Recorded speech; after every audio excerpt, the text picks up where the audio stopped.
சற்று முன் கிடைக்கப்பெற்ற மிக மிக முக்கியமான செய்தி ஒன்று வெளியாகியிருக்கு. அதாவது திமுகவின் கூட்டணி கட்சிகள் உடைந்ததா?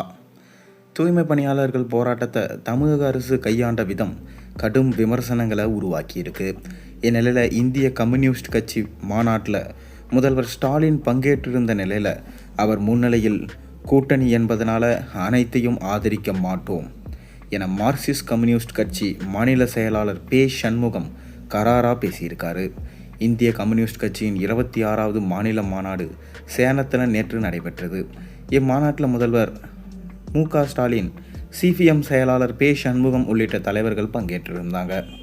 மாநாட்டில் பே. சண்முகம் பேசிய போது, வேலை நேரத்தை 8 மணி நேரத்திலிருந்து 12 மணி நேரமாக மாற்றுவது, சாம்சங் தொழிலாளர்கள் பிரச்சனை, தூய்மை பணியாளர்கள் போராட்டம் என எந்த ஒரு வர்க்க பிரச்சனையாக இருந்தாலும் சரி, தொழிலாளர் வர்க்கத்தின் நலனை பாதிக்கக்கூடிய வகையில் அரசாங்கம் செயல்படுமானால் அதை கம்யூனிஸ்டுகள் எதிர்ப்பார்கள்.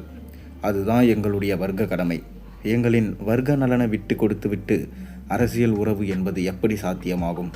கூட்டணி என்பது மத்திய பாஜக அரசுக்கு எதிராக தான்.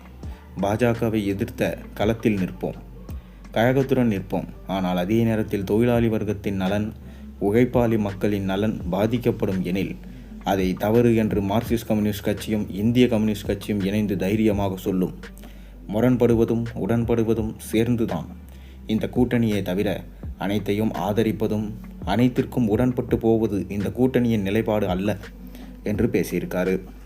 பெருநகர சென்னை மாநகராட்சிக்கு உட்பட 15 மண்டலங்களில் மேற்கொள்ளப்பட்டு வரும் தூய்மை பணியை ஏற்கனவே சில மண்டலங்களில் தனியாருக்கு கொடுக்கப்பட்டிருக்கு.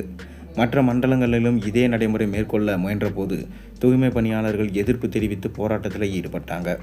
பணி பாதுகாப்பு, பணி நிரந்தரம் உள்ளிட்ட கோரிக்கைகள் அவர்கள் முன்வச்சாங்க. 13 நாட்களாக ரிப்பன் மாளிகைக்கு வெளியே அமர்ந்து தூய்மை பணியாளர்கள் போராட்டம் நடத்தினாங்க. ஆனால் கோரிக்கை ஏற்க அரசு மறுத்துவிட்டது. மட்டுமல்லாது போராட்டங்களை கைவிடவும் வலியுறுத்தியது. இதற்கிடையிலே தேன்மொழி என்பவர் சென்னை உயர்நீதிமன்றத்தில் வழக்கு ஒன்று தொடுத்தார். அதில் தூய்மை பணியாளர்கள் அனுமதியின்றி போராட்டம் நடத்துவதாகவும் அவர்களை அப்புறப்படுத்த வேண்டும் என்றும் கோரியிருந்தார். வழக்கை விசாரித்த நீதிமன்றம் அவ்வாறே உத்தரவிட்டது. இதனையடுத்து கடந்த புதன்கிழமை நள்ளிரவு போலீசார் தூய்மை பணியாளர்களை கைது செஞ்சாங்க. இதில் போலீசார் தூய்மை பணியாளர்களை அணுகிய விதம் கடும் விமர்சனங்களை ஏற்படுத்தியது. மட்டுமல்லாது தூய்மை பணியாளர்களுக்காக போராடிய வழக்கறிஞர்களையும் போலீசார் தாக்கியதாக குற்றச்சாட்டு எழுந்தது. தமிழக அரசின் நடவடிக்கைகளும் போலீசாரை கண்டித்ததும் சிபிஎம், சிபிஐ உள்ளிட்ட கட்சிகள் போராட்டங்களை நடத்திட்டு வந்துக்கிறாங்க. இப்படி இருக்கையில் பே. சண்முகம் பேசியது கவனம் பெற்றிருக்கு. மேலும் கண்டிப்பாக கூட்டணி என்பதனால உங்களை ஆதரிப்போம் என்று நினைக்காதீங்க. கண்டிப்பாக எப்போ வேணாலும் நாங்கள் தொழிலாளர்களுக்கு பாதிப்பு ஏற்பட்டால் அவங்க பக்கம்தான் நிற்போம் என பதிலடி கொடுத்திருக்காரு.